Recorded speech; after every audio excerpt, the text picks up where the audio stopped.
প্ৰাগ নিউজৰ বাতৰিৰ প্ৰতি সঁহাৰি বিভাগৰ প্ৰায় 14 বছৰে বন্ধ হৈ থকা খানাপাৰা প্ৰজনন পাম আৰু বিৰুবাৰী পামৰ উৎপাদন আৰম্ভ হ'ব অতি সোনকালে। প্ৰায় 14 বছৰে বন্ধ এইখন খানাপাৰা প্ৰজনন পাম আৰু প্ৰায় নিষ্ক্ৰিয় এইখন বিৰুবাৰীৰ কুকুৰা পাম। উৎপাদন বন্ধ হৈ থকা চৰকাৰী পাম সন্দৰ্ভত প্ৰাগ নিউজত সম্প্ৰচাৰিত হৈছিল এলানি প্ৰতিবেদন।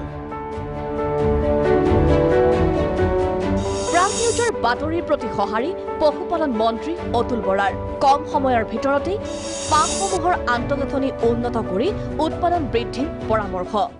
বিভাগীয় মন্ত্ৰী অতুল বৰাৰ পৰামৰ্শৰ পাছতে এতিয়া তৎপৰ হৈছে বিষয়া কৰ্মচাৰীসকল।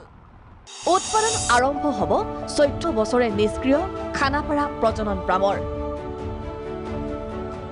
অৰ্থৰ অভাৱৰ বাবে বছৰ বছৰ ধৰি এইদৰে নিষ্ক্ৰিয় হৈ আছিল চৰকাৰী পাম। সোমবাৰে পশুপালন বিভাগৰে হোৱা বৈঠকত বিভাগীয় বিষয়াক কাম অগ্ৰগতিৰ নিৰ্দেশ মন্ত্ৰী বৰাৰ।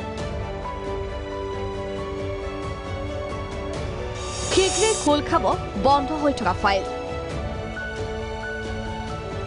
নিৰ্ভৰযোগ্য সূত্ৰৰ খবৰ অনুসৰি ইতিমধ্যে আৰম্ভ হৈছে যাৱতীয় কাম কাজ।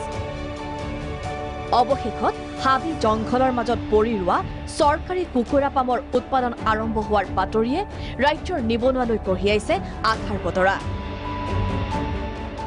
বছৰ বছৰ ধৰি নিষ্ক্ৰিয় হৈ থকা এনেসমূহ আঁচনি এতিয়া পুনৰ সক্ৰিয় কৰি তোলাত ৰাজ্যৰ নিবনুৱা নিশ্চয়কৈ লাভান্বিত হ'ব। ভিডিঅ' জাৰ্নেলিষ্ট সৌৰভৰ সহযোগত প্ৰস্তুতি গগৈ, প্ৰাগ নিউজ।